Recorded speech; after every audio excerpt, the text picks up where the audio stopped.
Deep in the winter woods of northern Maine, Thomas Whitmore had photographed nature's harsh truths for 40 years. Death was no stranger to him. So when he found the small white horse lying motionless in the snow, frosted over like a forgotten statue, he assumed he was documenting another winter casualty. But then the creature's nostril flared, releasing a whisper of mist into the frozen air. What Thomas brought back to his cabin that January evening wasn't just a dying animal. It was something that had been sleeping in those woods for centuries, waiting.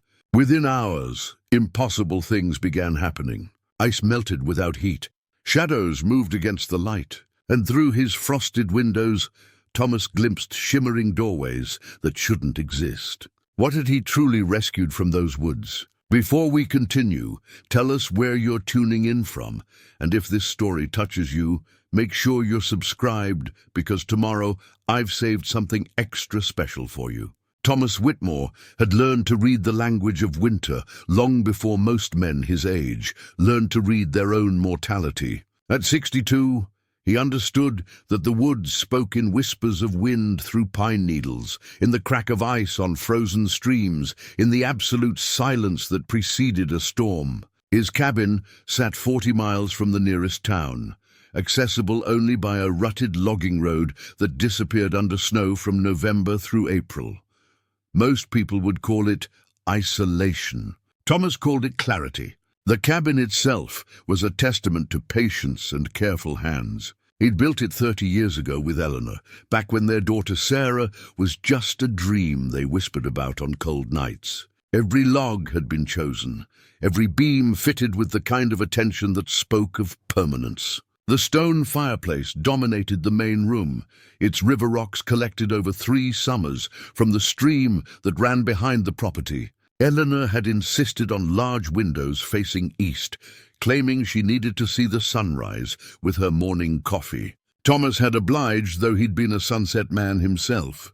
Now those windows framed a world bleached white, the January landscape rendered in shades of grey and silver. Record snowfall had buried the familiar contours of the forest, transforming paths he'd walked for decades into unfamiliar terrain. The thermometer outside the kitchen window hadn't climbed above 0 in 2 weeks. It was the kind of cold that made breathing hurt, that turned moisture in your nostrils to ice with each inhale. Thomas's darkroom occupied what had once been meant as Sarah's bedroom. She'd grown up in Portland instead, raised by Eleanor's sister after the marriage had strained under the weight of Thomas's need for solitude. Not a divorce exactly, more of an understanding. Eleanor had visited often, especially after Sarah left for college. Those visits had stretched longer each year until she'd essentially moved back in. They'd had 7 good years of second chances before the cancer came. 8 years now since Eleanor's death.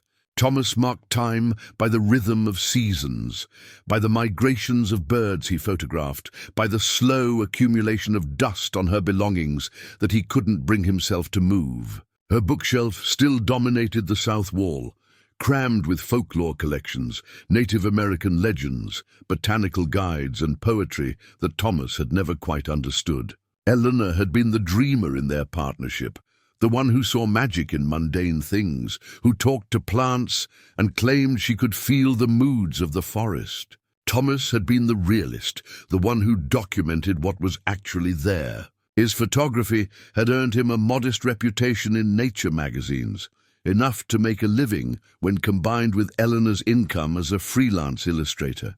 His specialty was winter landscapes, the brutal honesty of nature stripped bare. Death didn't disturb him. He'd photographed it countless times, deer frozen mid-flight from predators, birds that mistimed migration, the slow decay of fall giving way to winter's preservation.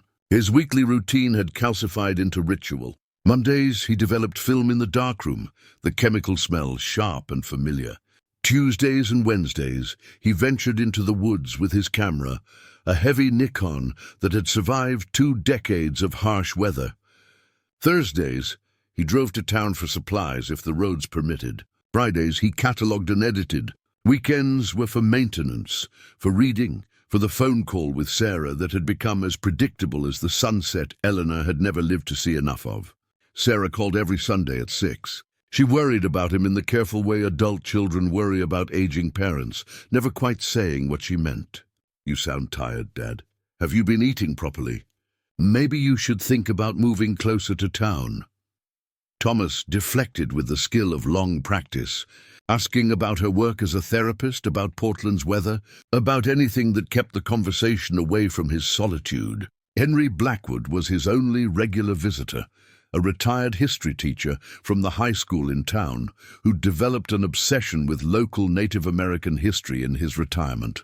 Henry came by every Thursday afternoon, timing his visits to coincide with Thomas's return from town.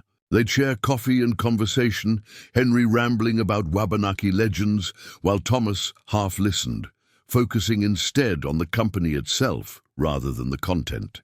The woods around the cabin were old-growth pine, trees that had stood for centuries, their roots digging deep into rocky Maine soil. Local Wabanaki tribes considered this area sacred, or so Eleanor had claimed. She'd spent hours talking with tribal elders, collecting stories that she'd carefully written down in a leather-bound journal she'd made herself. Thomas had found the practice charming, but pointless. Stories were just stories. The real world was what you could see, touch, photograph. That morning, the morning he found the horse, had started like any other.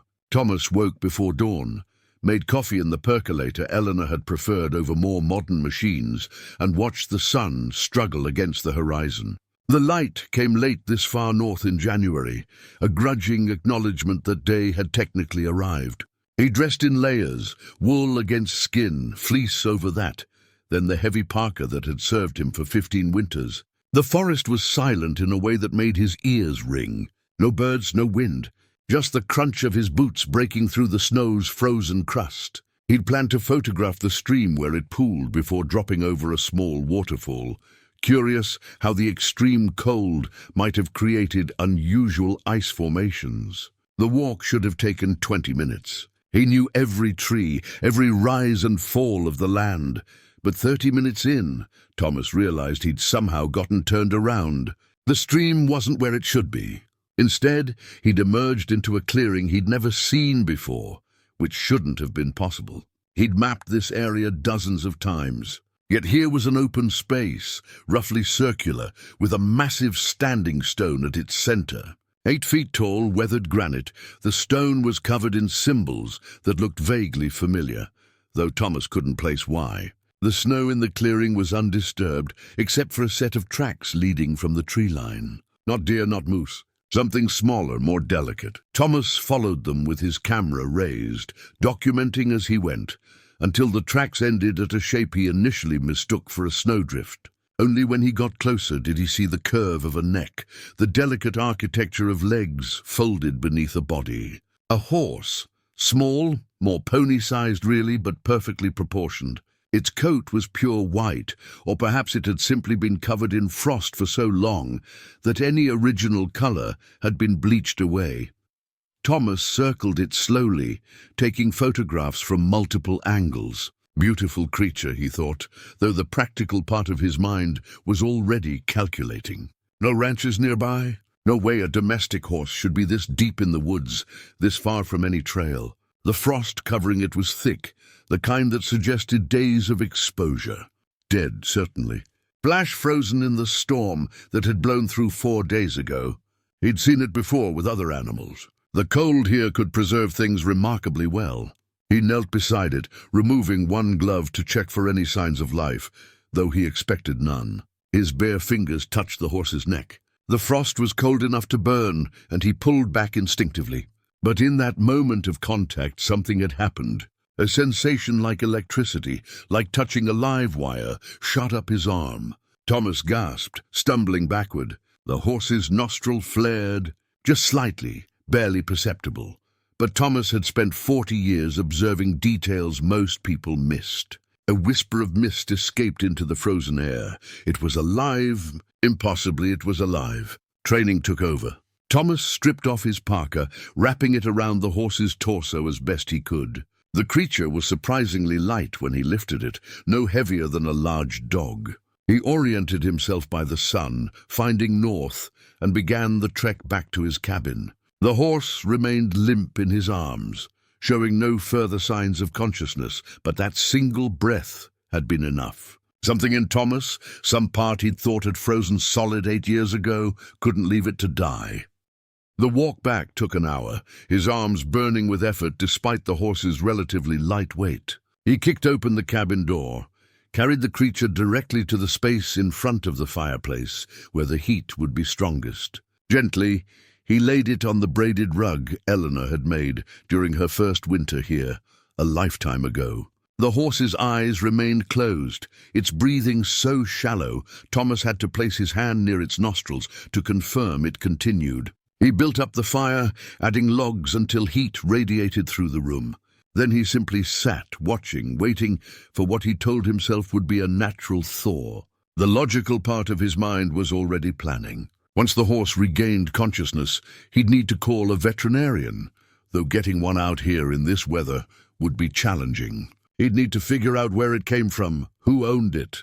There would be explanations, rational explanations, for how a horse ended up frozen in a clearing Thomas would have sworn didn't exist yesterday. But another part of him, a part that sounded uncomfortably like Eleanor's voice, whispered that logic wasn't going to be sufficient for what was coming. That whisper made him uneasy in ways he couldn't articulate, so he did what he always did when emotions threatened to surface. He went to make more coffee, to busy his hands with familiar routine, to pretend the electric shock he'd felt had been static electricity and nothing more. Thomas stood in his kitchen, watching the percolator bubble, trying to ground himself in the mundane. The linoleum under his feet was cracked in familiar patterns. The calendar on the wall still showed December because he'd forgotten to turn the page. Eleanor's coffee mug sat in the dish drainer where he'd placed it that morning, the one with the faded inscription about loving life. These were real things, solid things, things that made sense. The horse in his living room did not make sense. As he poured coffee with hands that trembled slightly, Thomas forced himself to think through what he knew. Animals could survive remarkable cold through various biological mechanisms. Hibernation, torpor. Maybe this horse had some condition that allowed for temporary suspended animation. Maybe the frost had insulated it rather than killed it. There were documented cases of people surviving extreme hypothermia, their metabolisms slowing to nearly nothing before revival. Perhaps horses could do the same. These thoughts should have been comforting. They weren't. The electric sensation lingered in his fingertips, like a memory his body refused to forget. And there was the clearing itself, appearing where no clearing should be. Thomas had photographed these woods for 3 decades. He knew them better than he knew the lines of his own face. Yet this morning the forest had rearranged itself, revealed something hidden, or perhaps he'd simply walked through a door he'd never noticed before. Eleanor would have had a dozen explanations, none of them rational. She'd have pulled out her folklore books, traced symbols in the air, talked about thin places where the veil between worlds grew gossamer. Thomas had always smiled and nodded, indulging her whimsy while privately categorizing it as harmless fantasy. Now, standing alone in his kitchen, with a possibly not dying horse by his fireplace, he wondered if he should have paid more attention. He returned to the living room, coffee in hand, and settled into the armchair that had been his reading spot for 20 years. The horse hadn't moved. In the firelight, its coat seemed to shimmer with an iridescence he hadn't noticed before, hints of silver and pearl shifting beneath the white. Beautiful creature, undeniably. But beauty had never unnerved Thomas before. This did. An hour passed, then another. Thomas watched the way he'd learned to watch through a camera lens, observing without judgment, documenting mentally. The ice encasing the horse began to melt, but far faster than physics should allow. Within 30 minutes of being brought inside, the frost had vanished entirely, leaving the coat dry and lustrous. That was wrong. Ice melting should leave wetness, should take hours in a room this size, no matter how hot the fire. Yet the horse's coat remained perfectly dry, as if the ice had simply evaporated, or perhaps had never been real ice at all. The temperature in the room began to drop despite the roaring fire. Thomas's breath became visible in small puffs. He added more logs, building the fire higher, but the cold intensified. It seemed to radiate from the horse itself, a chill that had nothing to do with winter and everything to do with something Thomas's vocabulary didn't contain words for. He pulled a blanket around his shoulders, shivering, watching frost form on the insides of his windows. That shouldn't be possible. Physics didn't work that way. Then the horse's eyes opened, not gradually, not with the slow confusion of returning consciousness, but all at once, fully aware. They were silver. Not grey, not pale blue, but genuine silver, metallic and luminous, with no visible pupil. They focused on Thomas with an intelligence that made his breath catch. This was not an animal's gaze. This was something looking out from behind an animal's form, something ancient and knowing and utterly other. Thomas's coffee mug slipped from his hand, shattering on the hardwood floor. He didn't notice, couldn't look away from those impossible eyes. The horse stood, and Thomas realized its hooves didn't quite touch the floor, hovering perhaps an inch above the rug. It faced him, and he felt rather than heard a presence in his mind, gentle but insistent, like someone knocking on a door he hadn't known existed.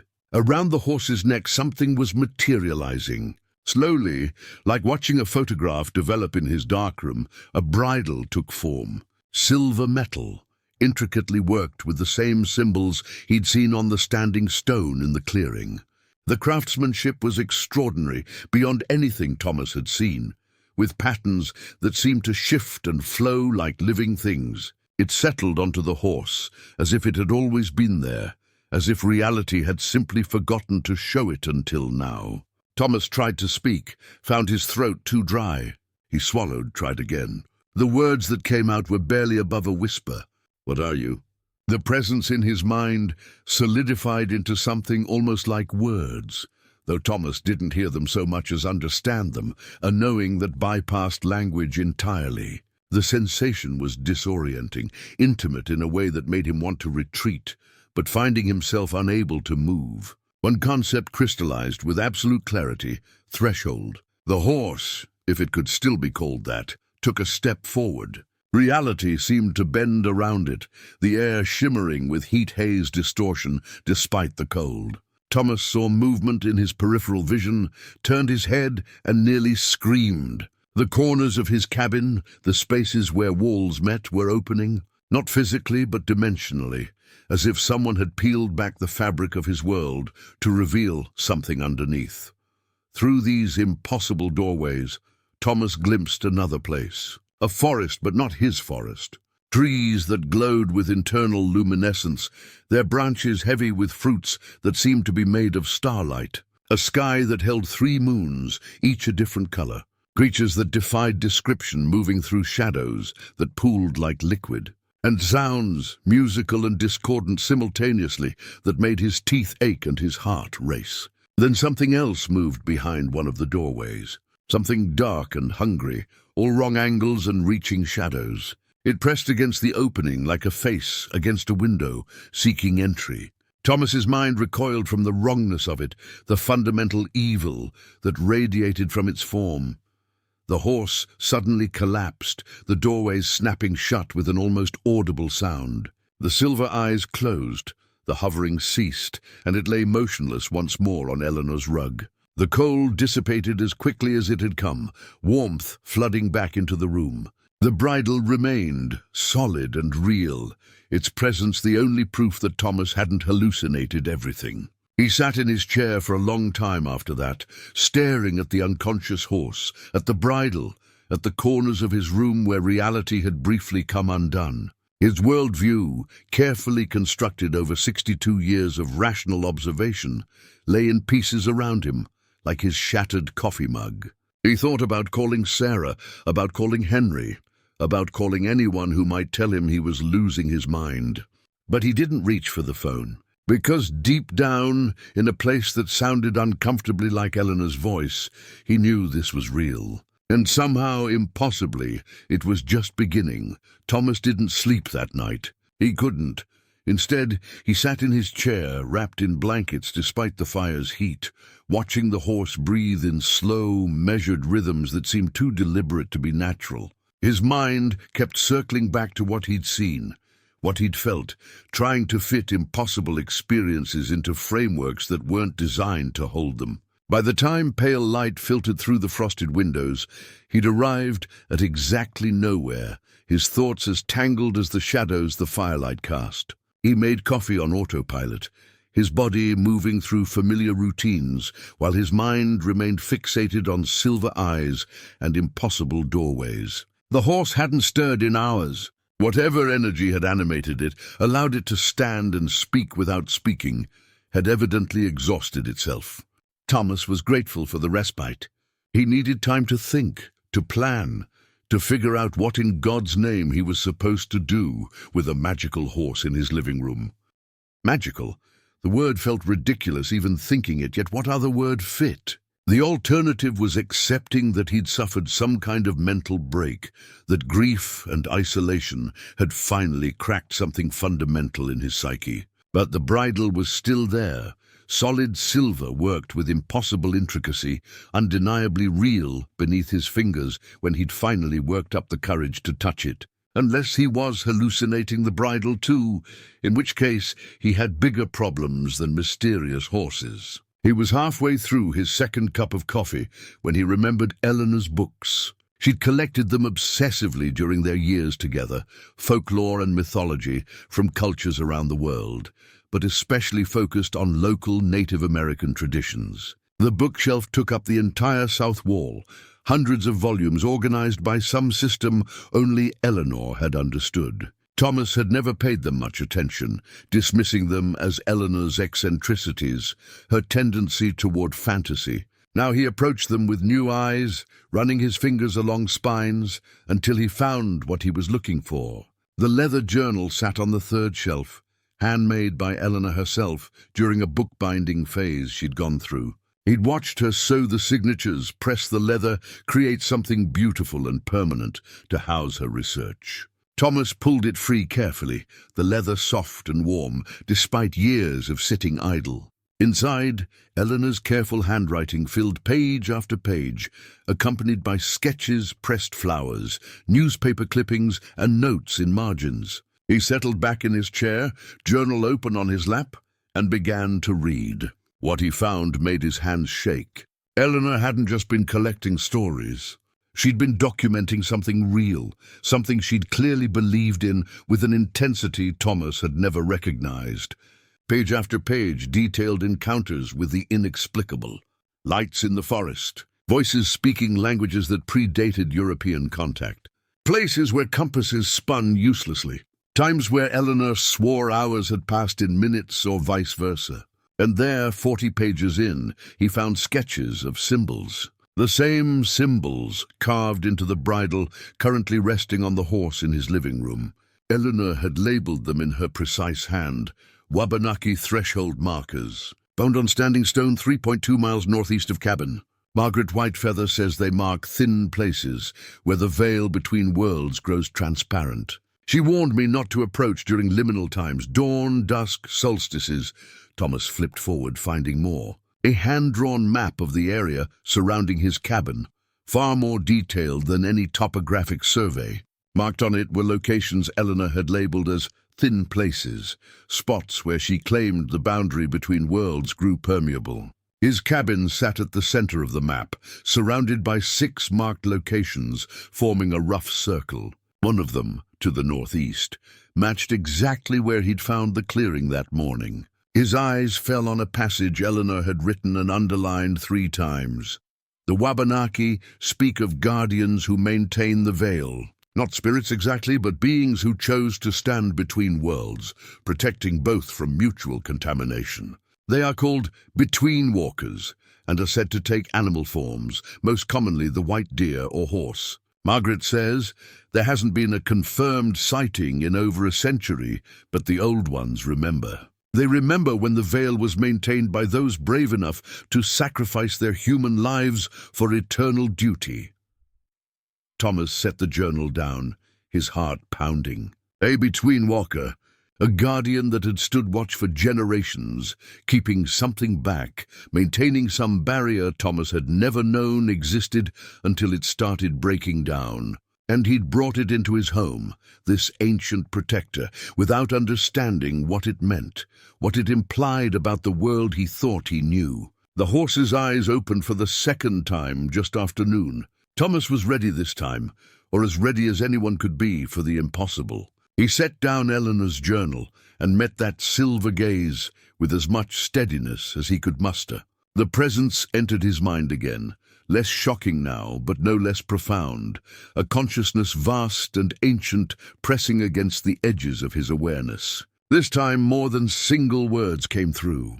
Images, concepts, feelings that translated imperfectly into language, but carried meaning nonetheless. Thomas understood that the creature before him was called Silvermane, that she had indeed been human once, 800 years ago, before choosing to become something else. A guardian, a watcher at the threshold. For centuries, she had walked the boundary between worlds, keeping the veil intact, preventing things from one side reaching the other. But something had gone wrong. She showed him the memory, allowed him to experience it as she had.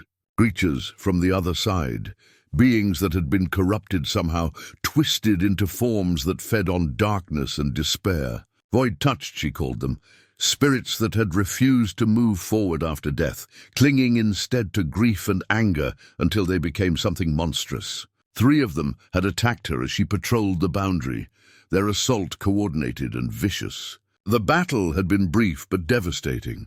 To save herself, Silvermane had entered a protective stasis, allowing the intense cold to freeze her completely, putting her beyond the Void-touched's reach. But the cost was high. Her hibernation had left the veil unguarded. The 3 entities that attacked her had escaped into this world, slipping through before the barriers could reseal. Now they wandered free, growing stronger with each day, feeding on human emotion, influencing people toward violence and despair. Thomas felt the urgency in Silvermane's communication. The entities had to be found and forced back through the veil within 7 days. After that, they would become too powerful, too entrenched in this reality. The veil would shatter completely, and both worlds would bleed into each other. The result would be catastrophic. Creatures from the other realm weren't meant to exist in this one any more than humans were meant to exist there. The separation was necessary, natural, a balance that had been maintained since time immemorial. "I'm not qualified for this," Thomas said aloud, his voice rough. "I'm a photographer. I document things. I don't fight supernatural entities. I don't even believe in supernatural entities, or didn't until yesterday." Silvermane's response was gentle, but implacable. He had been chosen not by design, but by proximity and circumstance. His cabin sat at the convergence point, the strongest nexus of the veil's power. That Eleanor had lived here wasn't coincidence. Some people were drawn to these places, sensitive to the thinness of the boundary, even if they didn't consciously recognize it. And Thomas had the one quality essential for this task, a heart that understood loss, that knew grief intimately. The Void-touched were creatures of unprocessed sorrow. Only someone who had faced that darkness and survived could hope to stand against them. "Eleanor knew, didn't she?" Thomas asked, already knowing the answer. "She knew all of this was real?" "She was preparing me," Silvermane confirmed it. Eleanor had possessed unusual sensitivity to the other world. She'd spent years researching, learning, building relationships with those who still remembered the old ways. When she'd gotten sick, she'd known her time was limited. Everything she'd left behind, every book, every sketch, every carefully documented piece of folklore, was meant to be a map for Thomas, a guide for when the threshold needed defending again. Thomas closed his eyes, feeling the weight of it settle on his shoulders like a physical thing. 8 years ago, he'd lost his wife. Now he was learning she'd been a warrior in a war he'd never known existed, and she'd drafted him to continue her work. The anger he might have felt was complicated by a strange sense of honor. Eleanor had believed he could do this. After everything, after all the ways he'd disappointed her by choosing isolation over connection, she'd still trusted him with this burden. "Teach me," he said finally, opening his eyes to meet Silvermane's silver gaze. "Show me how to see them. Show me how to fight." The training began immediately, though calling it training felt inadequate for what Silvermane put Thomas through. She couldn't move far from the fireplace yet, her strength depleted by centuries of frozen stasis and the violence of the battle that had put her there. But her consciousness, that vast and ancient presence, could reach Thomas wherever he stood in the cabin. The first lesson was perception, learning to see beyond the ordinary. "It will hurt," Silvermane warned, the concept arriving in his mind with crystalline clarity. "Your eyes were made to see only one world. Forcing them to perceive both simultaneously requires changing something fundamental." Thomas braced himself, but nothing could have prepared him for the sensation when Silvermane's power touched his vision. It felt like someone had driven hot needles directly into his optic nerves. He gasped, stumbling, would have fallen if he hadn't caught himself on the bookshelf. Colors inverted, then multiplied, then fractured into spectrums he'd never known existed. The cabin's familiar walls became transparent, then translucent, revealing underlying structures of energy and intention. He saw the age of the wood, the hands that had shaped it, the tree it had been before he'd cut it down 30 years ago. Then his vision pushed further, beyond physical reality entirely. Threads of light connected everything in the room, pulsing with life force. The fire blazed, not just with flame, but with pure energy. A knot of transformation where matter became heat and light. Eleanor's books glowed with the accumulated emotion of every person who'd read them, layers of feeling built up like sediment. And outside, through walls that no longer seemed solid, Thomas saw the forest alive with flowing currents of power, paths worn by generations of animals and humans, nodes where natural forces concentrated. He also saw the dark places, spots where the light threads frayed or broke entirely, where something had damaged the natural flow. 3 locations glowed with particular wrongness. Corrupted sites where the void touched had nested, places that drew the eye the way a wound drew attention. One to the north, perhaps 3 miles away. Another to the east near the frozen lake. The third, he couldn't determine its location precisely. Somewhere south, but mobile, moving in ways the others didn't. The pain faded gradually, leaving Thomas gasping and sweating despite the cold. When he could focus again, his normal vision had returned, but something had changed permanently. He could still feel that other sight lurking just beneath his usual perception, available if he concentrated. A gift and a burden simultaneously. "The nearest one," Silvermane communicated. "North at the old sawmill. It was first through the veil, weakest of the 3. You must face it tonight." "Tonight?" Thomas checked the window. Already afternoon, the sun tracking toward the horizon. "I need more time. More preparation. There is no more time. Each day they grow stronger, feeding on human despair. By the time your phone works, by the time you could call for help, even if help existed, it will be too late." Thomas realized she was right. The storm had knocked out phone lines 3 days ago. He was isolated in ways that went beyond geography. And even if he could reach Sarah or Henry, what would he say? That he needed to hunt supernatural entities? They'd think grief had finally broken him. Maybe it had. Maybe this was all an elaborate delusion constructed by a mind that couldn't bear its loneliness anymore. But the bridle was still there, solid and real. And when Thomas looked at his hands in the mirror above the fireplace, his eyes reflected silver for just a moment before returning to their normal brown. No delusion could be this consistent, this detailed. He had to trust what he'd experienced, trust Eleanor's research, trust that Silvermane was exactly what she claimed to be. "What do I need?" he asked finally. "Weapons, tools?" "The bridle's power," Silvermane said. "Faith, memory. The void-touched feed on despair and regret, but they can be repelled by genuine love, by memories held with joy rather than grief. Your weapon is everything Eleanor meant to you, seen clearly." That seemed impossibly abstract, but Thomas had learned decades ago that arguing with the incomprehensible didn't make it comprehensible. He gathered what physical items felt right: his heavy coat, Eleanor's compass which he'd carried since her death, his camera out of pure habit. If nothing else, maybe he could document what happened. Proof for himself, if no one else. The thought of photographing a void-touched entity made him laugh, a sound with more hysteria than humor. As he prepared to leave, he thought about calling Sarah. She'd left 3 messages on the answering machine, each more worried than the last. But what could he say? He settled for a lie that tasted bitter. "Sarah, it's Dad, just checking in. Phone lines are spotty, but I'm fine. Talk soon." The walk to the sawmill took longer than it should have. Thomas's new perception made navigation difficult, his attention constantly drawn to the energy patterns flowing through the forest. Animal trails glowed with accumulated passage, deer and moose and smaller creatures, all leaving traces of their journeys. He saw where a fox had denned, a concentration of warm maternal energy. Where an owl had made a kill, a brief spike of predator satisfaction and prey fear mixing into something that tasted like copper. The darkness drew his attention most strongly. As he walked north, following paths he knew by muscle memory, Thomas felt the corruption growing. It manifested as a wrongness in the air, a pressure that made his teeth ache and his stomach turn. The natural flow of energy through the forest bent around something, diverted like water around a stone, and at the center of that diversion sat the old sawmill. The structure had been abandoned for 30 years, victim of environmental regulations and changing economics. Thomas had photographed it countless times, drawn to the aesthetic of decay, the way nature reclaimed human construction.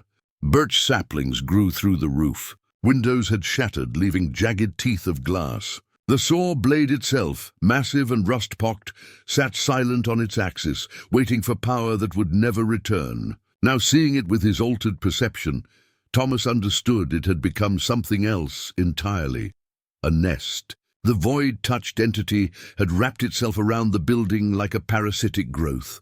Dark tendrils extending into the ground, into the trees, into the very air. The sawmill pulsed with wrongness, a heartbeat of despair that resonated with Thomas's own grief in ways that made him nauseous. He approached slowly, every instinct screaming retreat.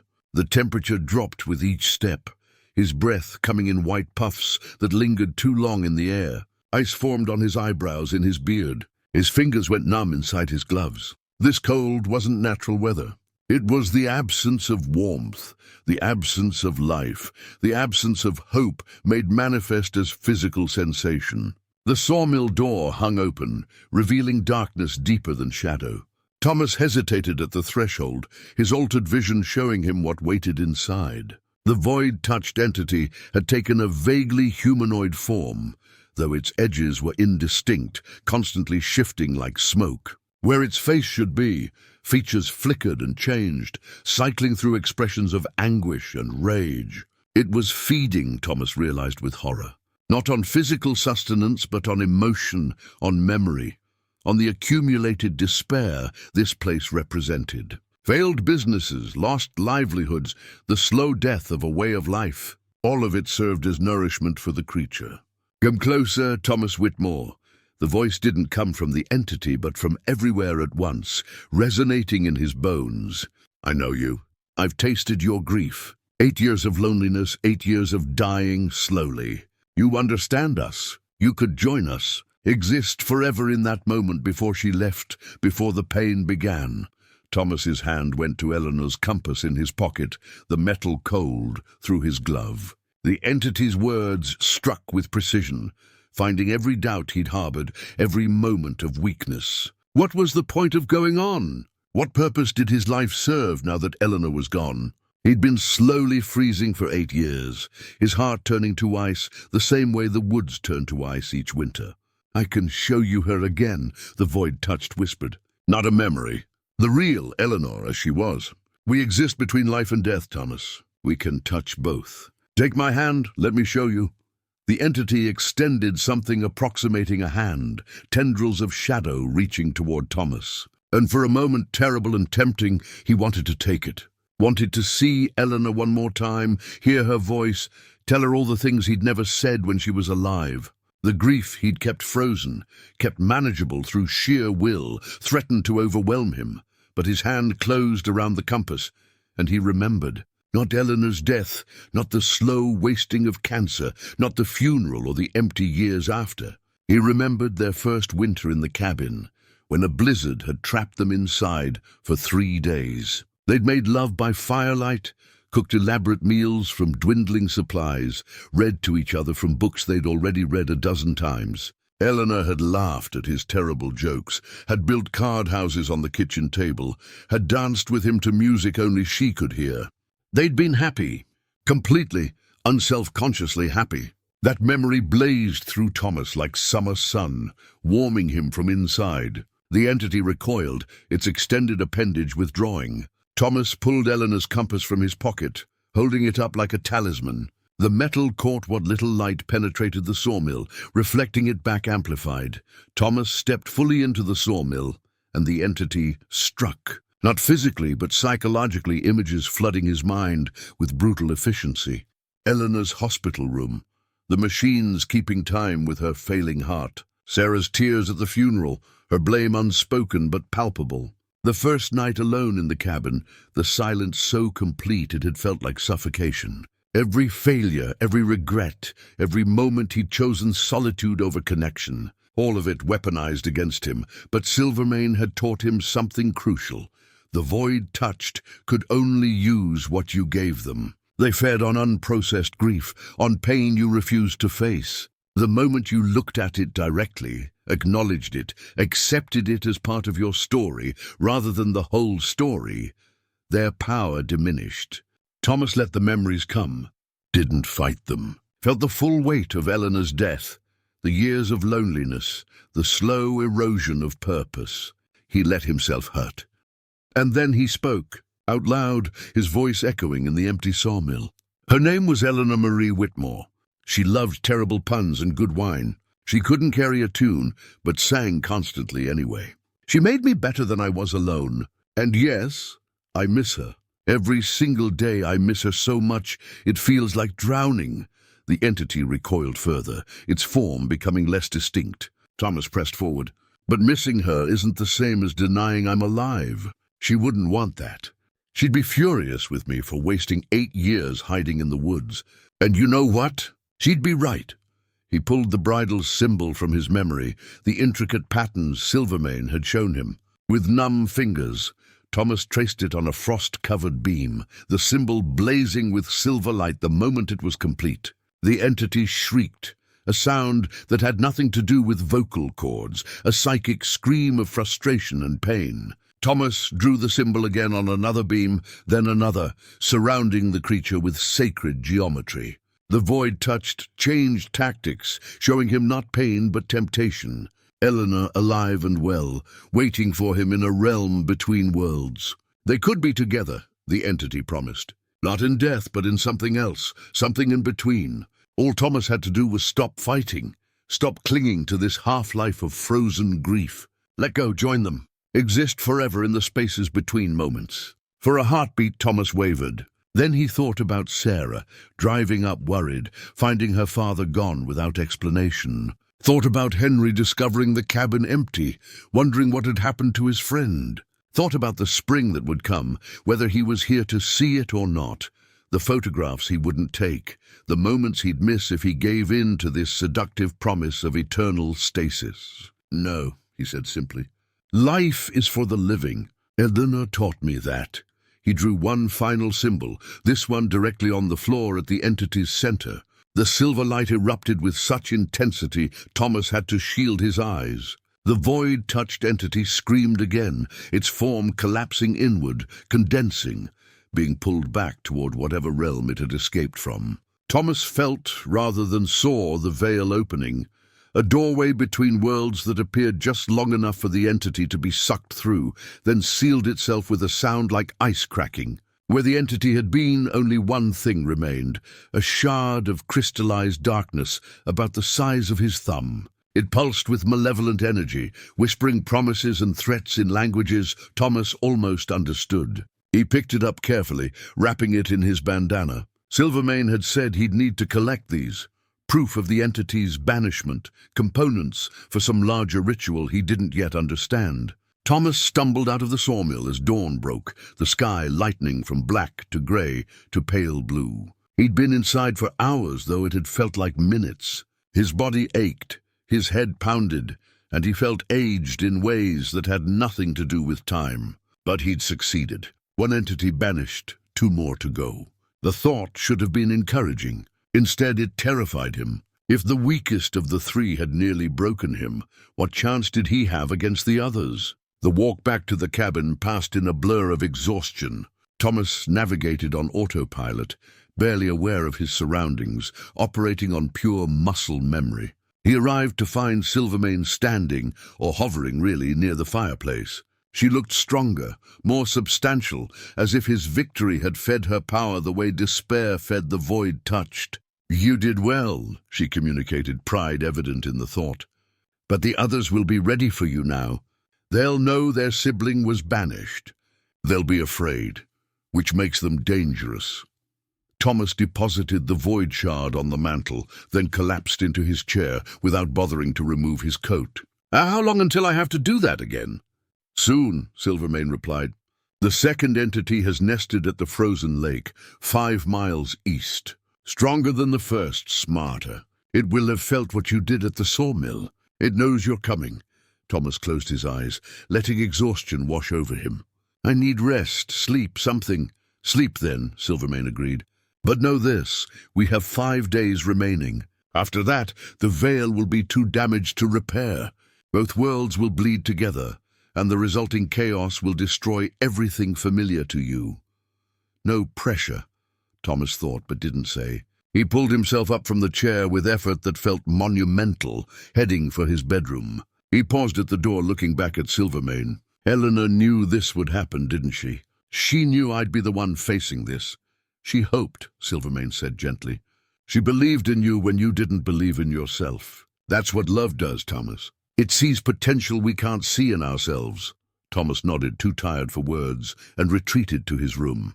He fell asleep, still wearing his boots, Eleanor's compass clutched in one hand, the weight of impossible tasks settling over him like snow. In his dreams, he walked through doorways between worlds, searching for something he'd lost but couldn't name, while behind him, shadows with too many teeth gave chase through forests that existed in the spaces between heartbeats. Thomas woke to his phone ringing, the landline jangling with a persistence that finally pulled him from dreams of doorways and darkness. He stumbled from bed, disoriented, his body protesting every movement. The clock showed noon. He'd slept for hours. The phone continued its assault on the silence.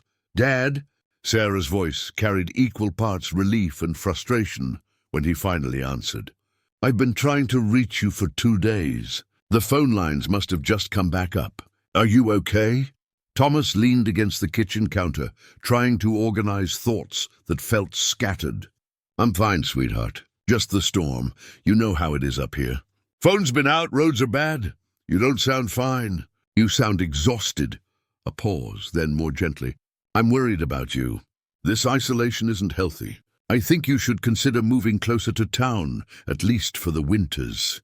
The suggestion landed with familiar weight. Sarah had been making versions of this argument for years, couched in concern but rooted in her own guilt at leaving him alone. Thomas understood. He'd been a difficult father, choosing his work and solitude over family more often than not. Sarah bore scars from that, carried them into her own practice as a therapist, working out her childhood by helping others navigate theirs. "I appreciate the concern," Thomas said, keeping his voice level. "But I'm managing. Actually been doing some interesting work lately. Photography stuff. Going out more. Not technically a lie.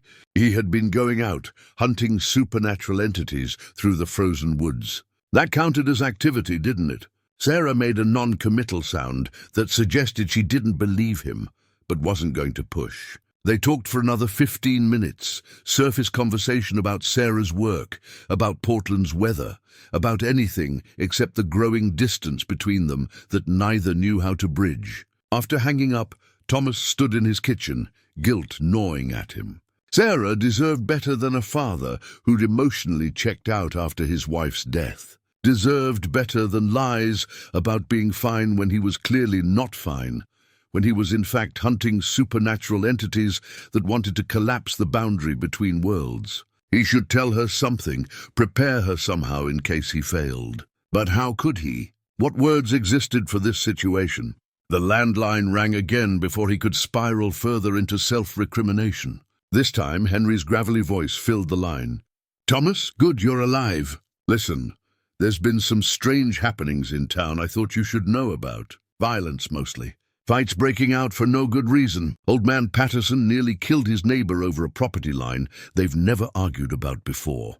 2 incidents at the bar, both completely out of character for the people involved." Thomas's stomach dropped. The void touched were influencing people, feeding on anger and fear, while simultaneously generating more of it. A feedback loop that would escalate until stopped. How bad is it getting? Bad enough that people are scared. There's a town meeting tonight, actually. Some of the elders from the reservation are coming, including Margaret Whitefeather. She specifically asked if you'd attend. Margaret. The name sent a jolt through Thomas. Eleanor had mentioned her in the journal, described her as a keeper of traditional stories, someone who understood the old ways. If anyone could help him make sense of what he was facing, it would be Margaret. But attending meant leaving the cabin, leaving Silvermane vulnerable, losing precious time. "I'll be there," Thomas heard himself say. "What time?" 7, at the community center. "Thomas, whatever's happening, people are saying it's connected to the old stories. The thin places, the boundaries. Margaret seems to think it's serious." "It is serious," Thomas said quietly. "More than anyone realizes. I'll explain tonight." After Henry hung up, Thomas returned to the living room where Silvermane waited. She'd grown stronger overnight, more solid, though still translucent around the edges. Her silver eyes tracked him as he entered, ancient intelligence assessing his state. "You need to visit the elder," Silvermane confirmed before he could speak. "Margaret Whitefeather knows truths that were old when I was young. She can provide context I cannot. Perspective that may save your life when you face the remaining entities." "But the second entity at the lake," Thomas protested. "You said time was critical." "It is, but rushing in unprepared serves nothing. The entity will still be there tonight, and you will face it better armed with knowledge. Go to your town. Speak with Margaret. Learn what Eleanor learned all those years ago." The drive to town felt surreal, the normal world jarring after days immersed in the supernatural. Thomas passed familiar landmarks, houses he'd photographed, intersections he'd driven through thousands of times. But everything looked slightly wrong now, his altered perception showing him the energy flows beneath ordinary surfaces. He saw the stress in the town, dark patches where anger had flared, fear had taken root. The void-touched influence spread like infection, corrupting the natural emotional landscape. The community center parking lot was full when Thomas arrived. He recognized most of the trucks, knew their owners by sight if not always by name. These were his neighbors, the people he'd nodded to at the general store, exchanged weather complaints with at the post office. He'd kept them at arm's length for 8 years. And now he was supposed to tell them their world was being invaded by grief-spawned entities from another realm. The absurdity would have been funny if it wasn't terrifying. Margaret Whitefeather stood near the entrance, 78 years old but straight-backed and sharp-eyed. She wore traditional dress, her silver hair in a long braid down her back. When she saw Thomas, recognition flashed across her face, followed immediately by something else, understanding, as if she could see what he'd become, what he'd witnessed. "Thomas Whitmore," she said, her voice carrying the kind of authority that made everyone within earshot turn to look. "Eleanor's husband. You finally opened your eyes?" Thomas felt the weight of attention shift to him, dozens of neighbors suddenly focused on his presence. He wanted to retreat, to return to his cabin and familiar isolation. Instead, he met Margaret's gaze and nodded. "I need to speak with you. Privately, if possible." "After," Margaret said. "First, these people need to understand what's happening. Some truths must be spoken publicly before they can be acted upon privately." The meeting was already underway, Henry moderating with the patience of a long-time teacher. People were frightened, confused, seeking explanations for the violence that had erupted in their previously peaceful community. Theories ranged from contaminated water to seasonal depression to government mind control experiments. No one was close to the truth, but everyone felt the wrongness, the sense that something fundamental had shifted. Margaret waited until the speculation had exhausted itself before standing. The room fell silent instantly, respect for elders still holding power in this small community. "What we're experiencing isn't new," she began, her voice carrying to every corner. "My grandmother told me stories her grandmother told her. Stories of times when the boundary between worlds grew thin, when things that shouldn't cross over did. The old ones called them shadow walkers, spirits that refused to move forward after death, clinging to grief until they became something twisted." Skeptical murmurs rippled through the crowd, but Margaret continued, "You've all felt it. The anger that comes from nowhere. The despair that settles over you like fog. That's not yours. It's being fed to you by entities that exist on human suffering. They escaped through weak points in the veil, places where the boundary between worlds has always been thin." Thomas watched faces shift from skepticism to unease. These were practical people, loggers and mechanics and nurses, but they were also people who'd grown up with stories, who'd inherited an understanding that the world held more mystery than science could explain. Margaret was giving them permission to trust their instincts, to believe what they felt, even if it defied logic. "There is a guardian," Margaret continued, her eyes finding Thomas in the crowd. "A protector who has maintained the boundary for longer than any of us have been alive. But that guardian was wounded, and 3 entities escaped before the breach could be sealed. They're here now in our woods, feeding on our fear and anger." Henry stood abruptly. "If what you're saying is true, Margaret, what can we do? How do we fight something like this?" Margaret's expression was grave. "You can't, not directly. These entities exist partially outside our reality. Only someone who can perceive both worlds, someone who's been trained or chosen, can confront them. But you can help by controlling your fear, by refusing to give in to anger. Starve them of the emotions they feed on." Thomas felt the moment shift, felt everyone's attention turning back to him as Margaret continued. "Eleanor Whitmore spent years learning these truths, preparing for this possibility. And before she died, she ensured that knowledge would be passed on. Her husband has taken up that burden. He walks between worlds now, hunting the entities that threaten us all." The room erupted into noise, questions and disbelief, and demands for proof. Thomas stood frozen, wanting to deny it, to flee, but Margaret's eyes held him in place, challenging him to either embrace his new role or abandon everyone to the consequences of the void-touched influence. Thomas stood, his legs shaking but holding, every eye in the room locked onto him, waiting. He thought about all the ways he could deflect, deny, minimize. But these people deserved truth, even if that truth sounded insane. Especially because it sounded insane. 3 days ago, he began, his voice rough, I found a white horse frozen in the woods. It was alive, barely but alive. I brought it back to my cabin." He paused, gathering courage. "That horse is a guardian named Silvermane. She's maintained the boundary between our world and another for 800 years. 3 entities attacked her, and while she hibernated to survive, they escaped into our world. I've banished one. 2 remain." Silence.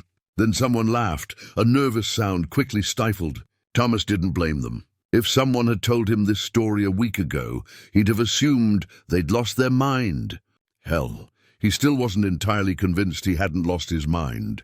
But the void shard in his pocket pulsed with very real malevolence, and his altered vision showed him the fear spreading through the room like visible smoke. "I know how it sounds," Thomas continued. "I'm a photographer. I deal in observable reality."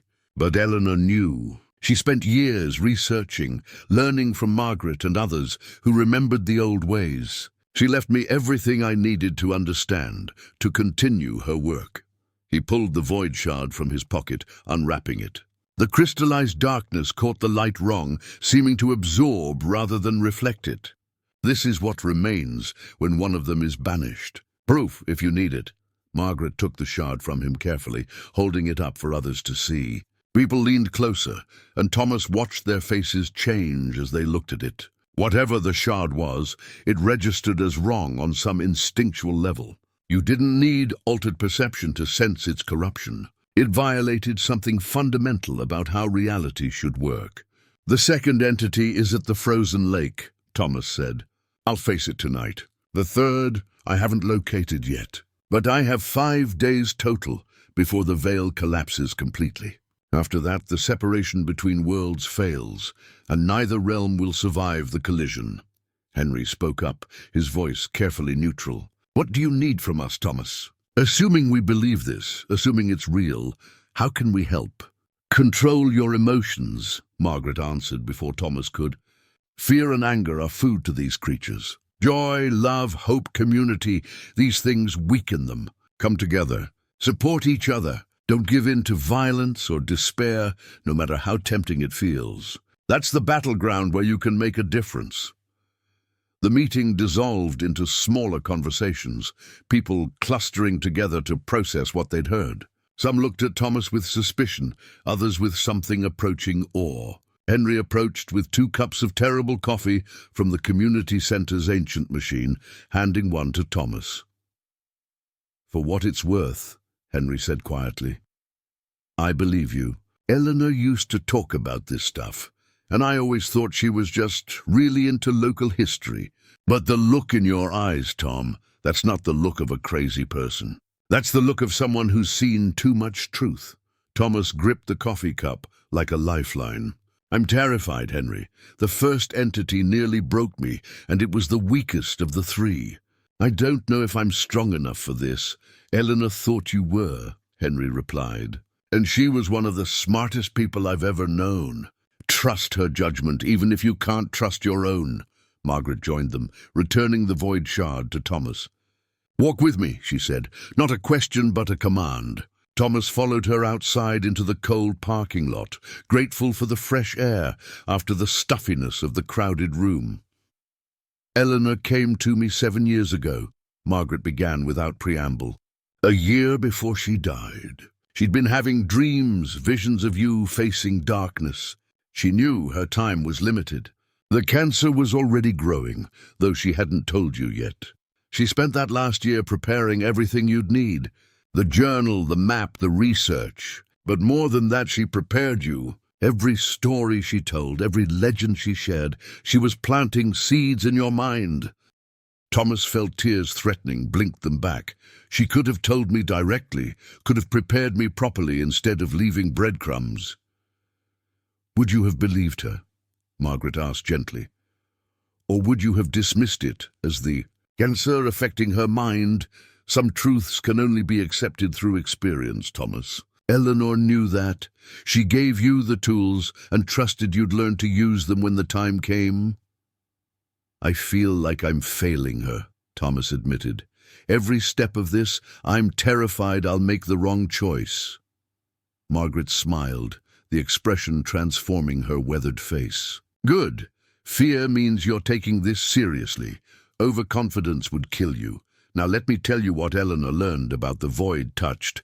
Knowledge that might save your life at that lake tonight." They talked for an hour in Margaret's truck, the heater running while she shared knowledge passed down through generations. The void touched were human once, people who died with such profound grief or rage that they couldn't move forward. They existed in the space between life and death, feeding on living emotions to maintain their corrupted existence. Each one was unique, shaped by the specific trauma that created it. "The one at the lake," Margaret said, "will be different from the one you faced at the sawmill. It will know you're coming, will be prepared. But remember this, they can only use what you give them, your grief, your doubt, your fear. These are weapons you hand them. The moment you accept those emotions as part of you rather than fighting them, the moment you find peace with your pain, they lose their power." She gave Thomas a leather pouch containing sacred herbs and warding stones, tools her people had used for generations against malevolent spirits. "Burn the sage before you approach. Place the stones in a circle. The old ways still work, Thomas. They work because they were built on truth, on understanding that predates modern skepticism. As Thomas drove back to his cabin, Margaret's words echoed in his mind. Accept the pain, find peace with it, use it as strength rather than weakness. Easy to say, harder to do when you were facing an entity that wanted nothing more than to drag you into eternal grief. But he had no choice. The lake waited, and with it, the second test of his resolve. Thomas and Silvermane set out for the frozen lake at midnight, the moon full and bright enough to cast shadows through the bare trees. Silvermane was stronger now, able to manifest partially in physical form, her hooves leaving faint impressions in the snow. Thomas carried Margaret's pouch, Eleanor's compass, and a determination forged from desperation. 5 miles felt both impossibly far and dangerously close. They were halfway there when Silvermane stopped abruptly, her silver eyes wide with alarm. "Something's wrong," she communicated, urgency flooding the thought. "The entity at the lake, I can sense it, but it's not attacking. It's waiting. This feels like a trap." Thomas's new perception swept the area, but he saw nothing unusual. Just the normal flow of forest energy, animal tracks glowing faintly, the distant corruption of the lake entity pulsing like a dark beacon. What kind of trap? "I don't know, but we should return to the cabin, reassess." They turned back, but Thomas felt it immediately. Something was off. The forest felt different, the energy patterns subtly wrong. When they emerged at what should have been his cabin, Thomas's heart sank. The door stood open, swinging slightly in the breeze. Inside, chaos. Eleanor's research had been torn from the shelves, pages scattered everywhere. The map she'd so carefully drawn was ripped to pieces. Her folklore compendium was gone entirely. "No!" Thomas breathed, rushing inside. "No, no, no!" Silvermane followed, her alarm intensifying. "The third entity. It was never at the lake. It was here, waiting for us to leave. Thomas, this one is far more intelligent than the others. It's been orchestrating everything." Thomas knelt among the scattered papers, trying to salvage what he could. Years of Eleanor's research destroyed in minutes. But something else caught his attention, a stone in the fireplace that sat slightly askew. He'd never noticed it before, but now his altered perception showed it glowing faintly. He pulled the stone free, revealing a hollow space behind it. Inside, a sealed metal box with Eleanor's handwriting on the lid. "For Thomas, when the winter comes." His hands shook as he opened it. Inside, a letter, the paper thick and expensive, the kind Eleanor had saved for important occasions. The date, at the top, made Thomas's breath catch, 3 weeks before her death. He read it standing there among the ruins of her research, Silvermane's presence a steady comfort at his back. The letter was long, Eleanor's careful script filling several pages. She confessed everything. 8 years ago, she'd faced the void touched, alone, had driven them back through the veil, using nothing but her knowledge and her fierce determination to protect Thomas and Sarah. The battle had taken everything from her. The cancer had been real, but the spiritual damage she'd sustained fighting the entities had accelerated it, left her dying months instead of years. Thomas read through tears that blurred the words. "I couldn't tell you," Eleanor had written.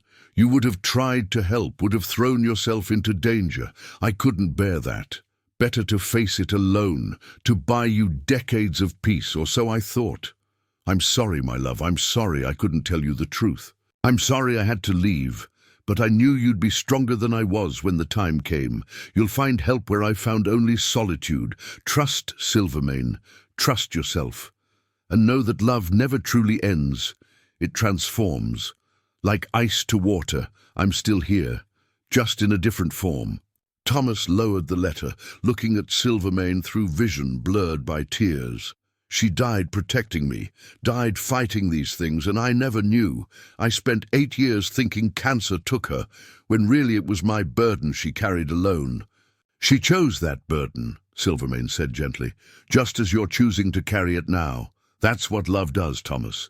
It shoulders weight so others don't have to. But she was right about one thing. You're not alone as she was. You have me. You have Margaret. You have a community that knows the truth now. Thomas wanted to collapse into grief, to rage at Eleanor for her secrecy, at himself for his blindness. But movement outside the window caught his attention. His altered perception showed him something approaching through the trees, massive and dark, corruption radiating from it like heat from fire. The third entity. It had taken Eleanor's compendium, learned the locations of all the thin places, and now it was coming for him. It's been playing us, Thomas realized, the pieces falling into place with horrible clarity. The attack on you wasn't random. It was planned, timed. It knew if it could freeze you, if it could force you into stasis, someone would eventually find you, someone sensitive to the veil. That person would thaw you, open the doorways, and lead it straight to Eleanor's research. Silvermane's alarm transformed into something approaching horror. I was bait. We were all bait. This entity, it's not like the others. It's ancient, Thomas, far older than me. It was human once, someone who loved and lost so profoundly that it refused to move forward. It's been waiting in the spaces between worlds for centuries, planning, learning. The other two entities were soldiers. This one is a general. The entity manifested outside the cabin, and Thomas's perception finally showed him its true form. It appeared as a woman, or the memory of one, beautiful once, with features that shifted and flowed like water. But the corruption was evident in every line, in the wrongness of its proportions, in the way light bent away from it rather than reflecting. It wore Eleanor's face, not perfectly, but close enough to make Thomas's heart stop, close enough to be a violation. When it spoke, the voice was Eleanor's, or a twisted approximation. "Hello, Thomas. I've been waiting so long to meet you properly. Your wife told me so much about you during our time together. Did you know she screamed for you at the end? Called your name as I drained her life force to fuel my existence?" Thomas felt rage building, hot and consuming. This thing had killed Eleanor, or hastened her death, had fed on her as she fought to protect him. Every instinct screamed to attack, to destroy, to avenge, but Silvermane's warning echoed in his mind. That's what it wants. Your anger, your grief, your rage. Don't give it to them. "You're lying," Thomas said, his voice shaking but controlled. "Eleanor died in a hospital, surrounded by people who loved her. You weren't there. You couldn't have been." The false Eleanor smiled, the expression all wrong. But I was. In the spaces between her breaths, in the shadows the machines cast, I was there. Feeding on her despair, on her regret at leaving you alone. And now I have her research, all the thin places mapped, every weak point in the veil documented. I can systematically tear down the boundaries she died to protect. The question is, will you watch, or will you join her in the between place? I can arrange it. We can be together, the three of us, forever in that moment before pain. Silvermane positioned herself between Thomas and the entity, silver light blazing from her form. It's trying to provoke you into attacking unprepared. We need to retreat, regroup at the convergence point. Use the Standing Stone's power. The entity laughed, a sound like wind through dead trees. "Run then. I have what I need. Your wife's map shows 6 thin places around your cabin, Thomas. 6 doorways I can rip open simultaneously. The veil will shatter like glass, and both worlds will bleed together. I'll watch them destroy each other, feed on the apocalypse, and you'll die knowing you failed to protect the one thing Eleanor gave her life to preserve." It vanished before Thomas could respond, dissipating like smoke. But its presence lingered, corruption staining the air. Thomas stood among the ruins of Eleanor's work, her letter still clutched in his hand, understanding the full scope of what he faced. This wasn't just about banishing three entities. It was about stopping a deliberate, calculated attack on reality itself. An attack orchestrated by something that had learned patience over centuries, that had turned his wife's sacrifice into a weapon. "We can't fight all three at once," Thomas said, looking at Silvermane. "Can we?" "Not as we are," Silvermane admitted. "But there is a way. The convergence point, the standing stone where you found me. It can amplify power, but it requires sacrifice. Blood or essence, something vital given freely. Thomas, I can't make this decision for you. What are you willing to lose to save both worlds?" They spent the next day preparing the convergence point, the clearing where Thomas had first found Silvermane frozen in the snow. The standing stone dominated the space, 8 feet of weathered granite covered in symbols that seemed to shift when observed directly. Thomas's altered perception showed him the power flowing through it, concentrated energy that made the air shimmer and hum. "This stone was placed by my people 800 years ago," Silvermane explained as Thomas worked. "It serves as an anchor point for the veil, a place where the boundary between worlds is simultaneously thinnest and strongest. With the proper ritual, it can seal breaches, force entities back where they belong. But it requires immense power, more than I can provide alone in my weakened state." Thomas was arranging Margaret's warding stones in a circular pattern around the standing stone, following instructions Silvermane had given him. Each stone had to be placed precisely, aligned with natural energy flows only his altered vision could perceive. The work was painstaking, and his hands had long since gone numb from the cold. "You said it requires sacrifice," Thomas said, not looking up from his work. "Blood or essence? What does that mean exactly?" "Blood sacrifice is simple," Silvermane replied. "Life force given freely, a portion of your years traded for immediate power. Essence sacrifice is different. It means giving up part of what makes you, you. For me, it would mean dissolving my physical manifestation, returning fully to the veil. I would cease to exist as Silvermane and become just another thread in the boundary's fabric." Thomas paused, looking up at her. "That's not acceptable. There has to be another way." "There isn't, not if we want enough power to face all three entities simultaneously and repair the veil completely. Thomas, I've been a guardian for 800 years. I'm tired. The human woman I was died long ago. What remains is duty, purpose, but not life. Not really. Letting go would be a mercy." "Eleanor said the same thing," Thomas said bitterly. "That facing the void touched alone was her choice, her sacrifice. I didn't get a say then either. I'm tired of people I care about deciding to die for me."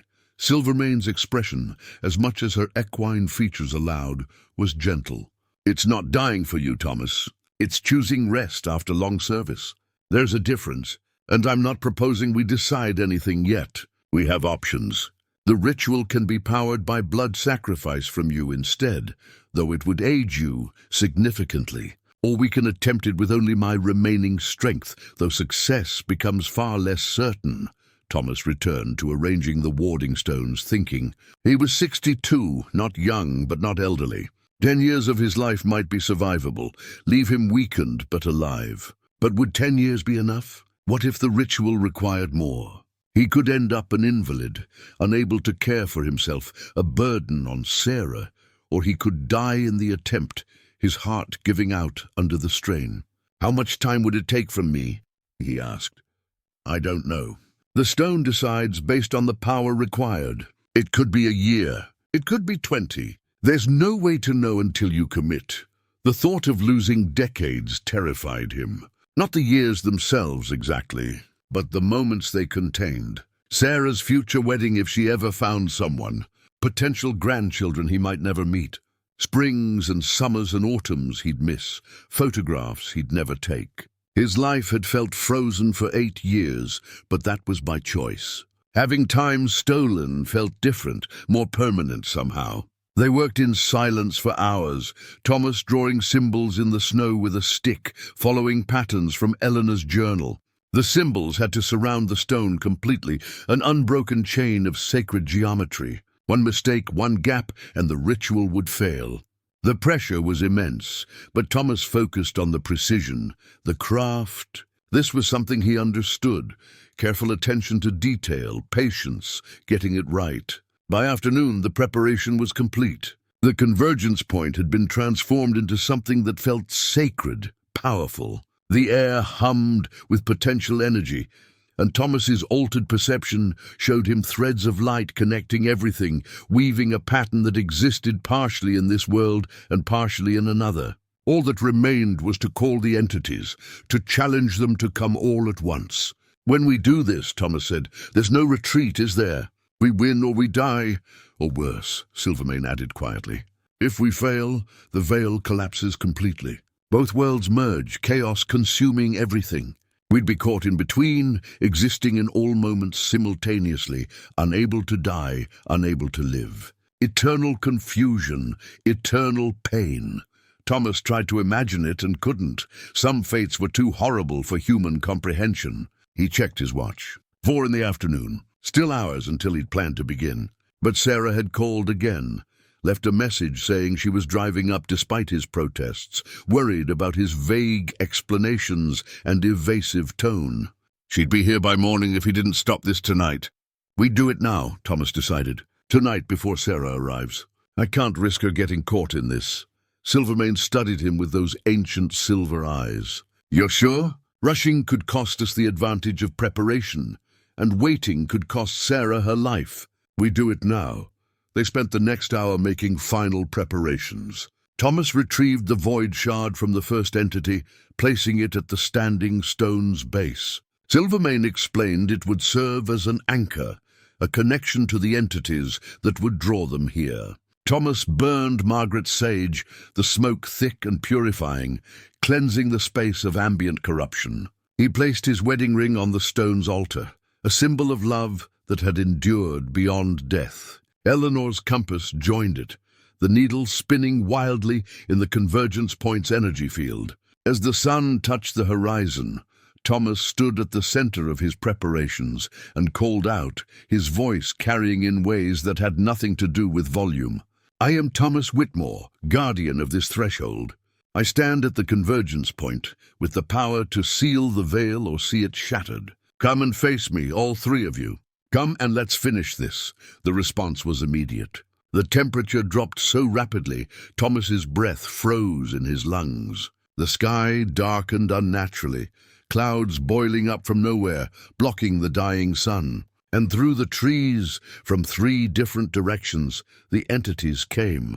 The first, from the sawmill, manifested as rage and violence. It had reformed since Thomas banished it, fed on the town's growing anger, until it was stronger than before. It appeared as a twisted amalgamation of every person Thomas had ever seen, consumed by fury.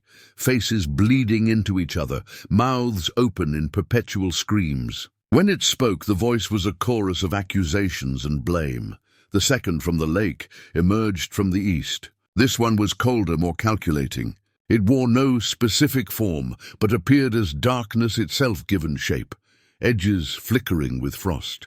Where it passed, the ground froze solid, trees cracking from the sudden temperature change. Its presence was suffocating, drowning, the sensation of being pulled under ice with no hope of surfacing. The third came from the south, and it wore Eleanor's face. Not perfectly, but well enough to make Thomas's heart ache. This was the ancient one, the mastermind. It carried Eleanor's stolen compendium, pages fluttering despite the absence of wind. When it smiled at Thomas, the expression was all wrong, predatory and hungry in ways Eleanor had never been.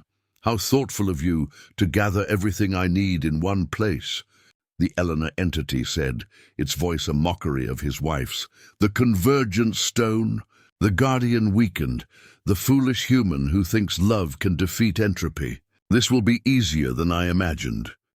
Thomas fought to maintain composure, to not react to the provocation. Beside him, Silvermane had grown to full size, magnificent and terrible, silver light blazing from her form. The bridle around her neck glowed with power, symbols shifting and flowing like living things.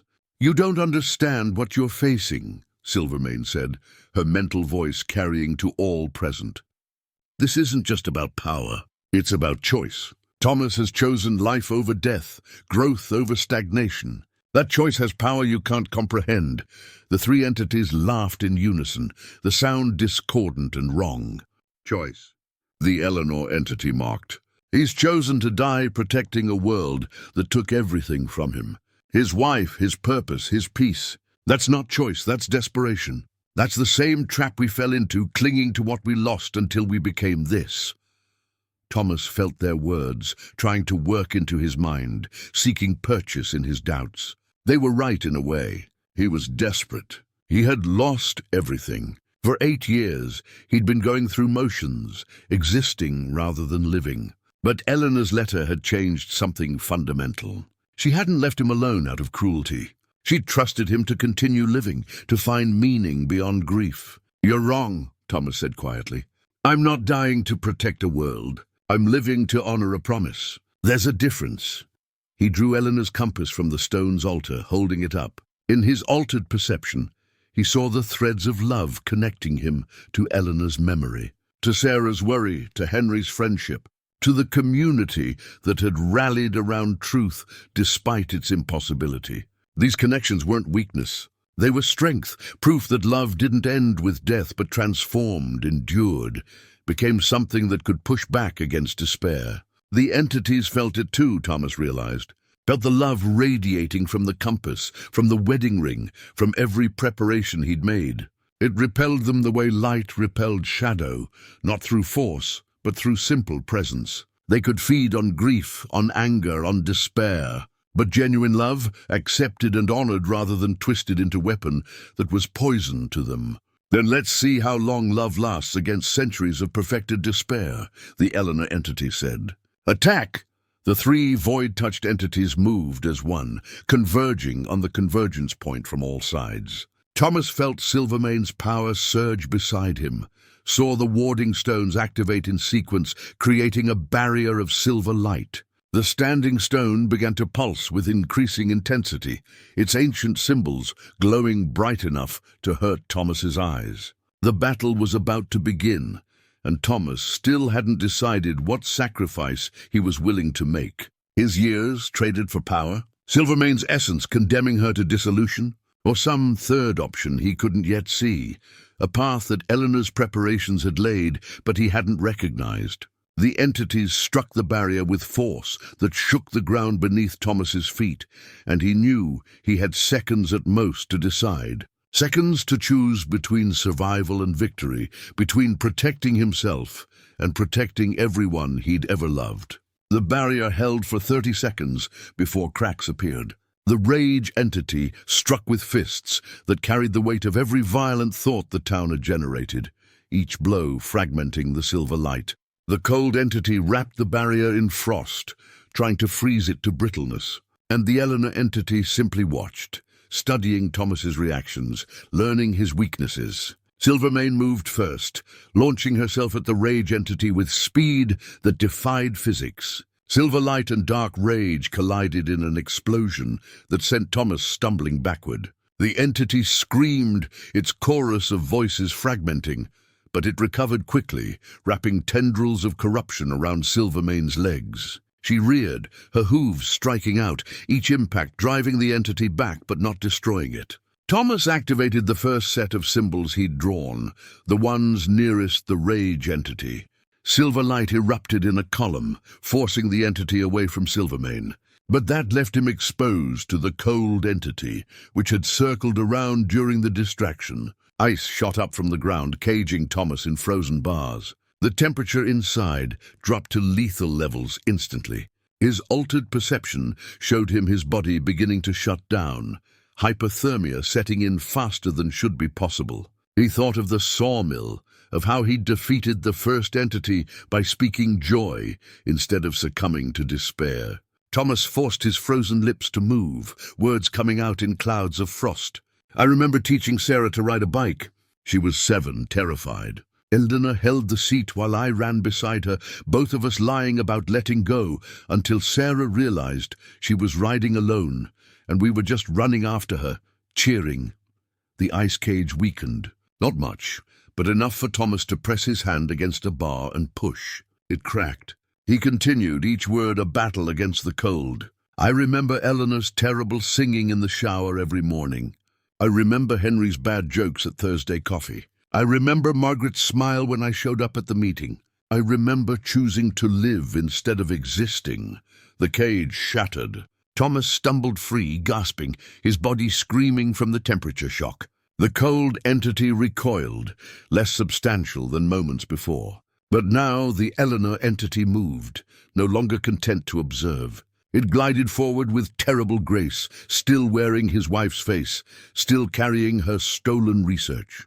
"Beautiful sentiments," it said in Eleanor's voice. "But sentiment doesn't change reality, Thomas. Your wife is dead.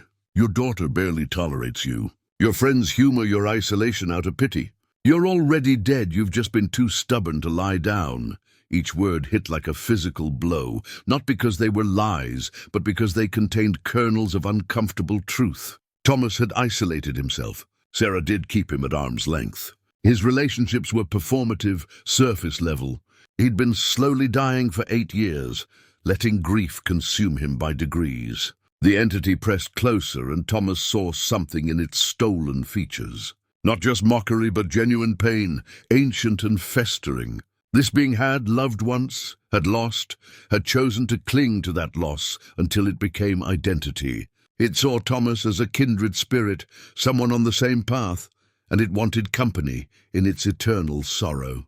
"Join us," it whispered, extending a hand that was almost Eleanor's, not as a void touched, but as something else. "We can preserve this moment forever. You've me the memory of her. Isn't that better than slowly forgetting? Better than the decades of decay ahead of you?" Thomas looked at the offered hand, at the face that was almost his wife's, at the promise of eternal connection. Part of him, the part that had been dying for 8 years, reached for it. The temptation was immense, overwhelming. To exist forever in the moment before loss, before pain, before the long, slow acknowledgement that life continues even when you wish it wouldn't. But his hand touched his wedding ring on the stone's altar instead, warm despite the cold, pulsing with Eleanor's love. And he understood what the entity couldn't. Love wasn't about preservation. It was about transformation. Eleanor wasn't this frozen memory being offered. She was every lesson she'd taught, every value she'd instilled, every moment of joy they'd shared. She lived in him, in Sarah, in the community she'd served. Trying to freeze that, to make it static, was betraying everything she'd been. "No," Thomas said, his voice steady. "Love isn't about holding on. It's about honoring what was while accepting what is. Eleanor's gone, but that doesn't make her meaningless. It makes her precious. And I won't dishonor her memory by refusing to live." He pulled the wedding ring from the altar, and, in a moment of clarity that felt like Eleanor speaking through him, he understood what sacrifice the stone required. Not blood, not years, not Silvermane's essence. The stone wanted willingness, the choice to let go of grief while honoring love, the acceptance that holding on sometimes meant releasing. Thomas placed the ring back on the altar with deliberate care, and this time he meant it. Not as a symbol of loss, but as a symbol of love that could transcend death without requiring denial of it. The standing stone erupted with light so pure, so intense, that for a moment the clearing blazed like noon. The symbols carved into its surface came alive, flowing like liquid silver, forming new patterns that hadn't existed seconds before. Power surged through Thomas, not taking from him but amplifying what he already possessed. His love for Eleanor, his concern for Sarah, his appreciation for Henry and Margaret, and every person who'd reached out despite his isolation. All of it became fuel, became weapon, became the force that could seal the veil. The rage entity was closest. Thomas reached out with this new power, not attacking but understanding. He saw the spirit at the entity's core, a man who died in anger, consumed by hate, refusing to release it even in death. Thomas spoke directly to that trapped soul. "Your anger was real. Your pain was valid, but you don't have to carry it forever. You can let go. You can move forward. There's peace waiting if you'll just stop fighting." The entity howled, thrashing against Thomas's words, but the power from the stone held it in place, forcing it to listen, to remember what it had been before corruption. Slowly, impossibly, the rage began to dissipate. The entity's form became less stable, less defined. The trapped soul at its center flickered, and for a moment Thomas saw the man he'd been, someone ordinary who'd loved and lost and let that loss poison everything. Then the entity collapsed inward, sucked back through the veil with force that left a vacuum in its wake. The cold entity came next, striking at Thomas with renewed fury. Ice and frost, and the absolute absence of warmth, trying to freeze his heart the way grief had tried to freeze it for 8 years. But Thomas stood firm, the stone's power protecting him. He saw this spirit too, a woman who'd drowned in despair, who'd let sorrow consume her until she became sorrow itself. "I understand," Thomas said, and meant it.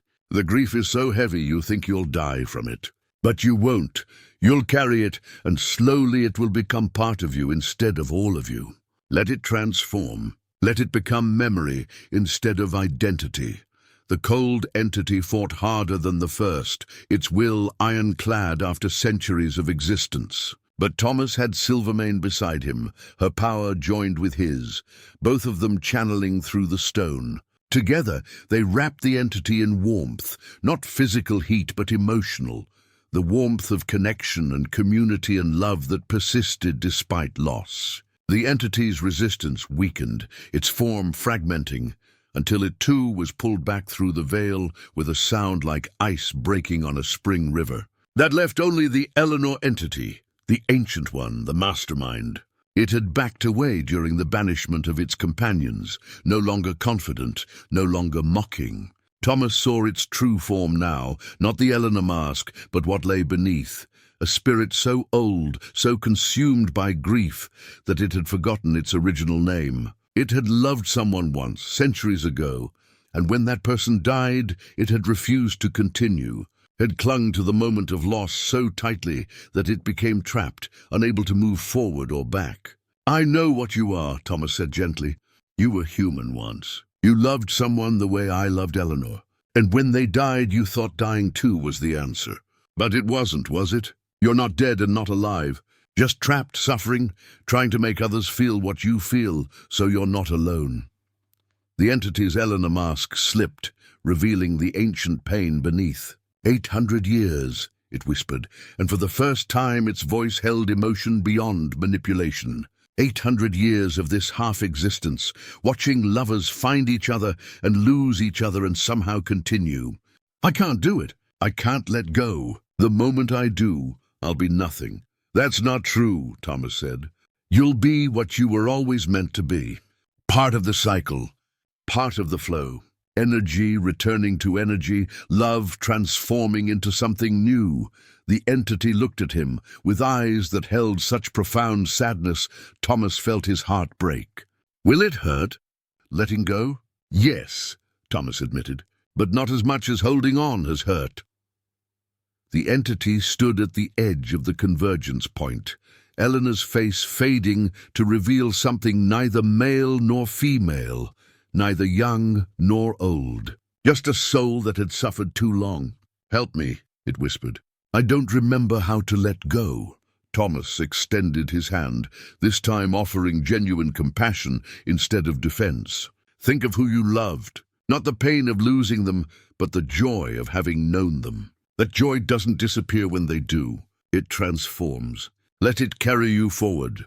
The entity took his hand, and in that contact Thomas felt everything it had experienced. 8 centuries of loneliness, of watching the world change while remaining static, of trying desperately to feel something other than grief. He also felt the love at the core, pure and true, that had started this tragedy. It deserved honor, not corruption. "Go," Thomas said gently. "She's waiting for you. Has been all this time. You just couldn't see her through the grief." The entity's form dissolved into light, genuine light this time, instead of corrupted shadow. It streamed back through the veil, and for just a moment Thomas saw beyond. saw the entity reunited with what it had lost, saw recognition and joy and the end of 800 years of suffering. Then the veil sealed completely, the standing stone's power locking it in place with finality that felt eternal. The void shards at the stone's base cracked and dissolved, their darkness purifying into simple light that faded into the ground. The symbols Thomas had drawn blazed one final time before going dark, their purpose fulfilled. And Silvermane, magnificent and terrible and ancient, looked at Thomas with something approaching pride. "Well done, Guardian," she communicated. "The veil is sealed. Both worlds are safe." Thomas collapsed to his knees, exhaustion hitting all at once. He'd done it. Somehow, impossibly, he'd done it. The entities were banished, the veil restored, and he was still alive. Still himself. The stone hadn't taken his years or Silvermane's essence, because what it really wanted was choice. The choice to honor love while accepting loss. The choice to live fully instead of existing partially. But something was happening to Silvermane. Her form was becoming translucent, fading like morning mist under sun. Thomas tried to reach for her, but his hand passed through silver light. "Wait, what's happening?" "The ritual's over. You don't have to sacrifice yourself." "I'm not sacrificing," Silvermane said, her mental voice gentle and filled with peace. "I'm completing. My duty is fulfilled, Thomas. 800 years of guardianship finally ended. I can move forward now. I can become what I was meant to be instead of what I chose to be." "But I need you," Thomas protested, tears streaming down his face. "I don't know how to do this alone." "You're not alone. You never were. You have Sarah, Henry, Margaret, a whole community that knows the truth now. And you have Eleanor's knowledge, her preparations. Teach others. Pass on what you've learned. That's the real guardianship, Thomas. Not fighting entities, but ensuring the next generation knows what to watch for." Silvermane's form was barely visible now, more memory than substance.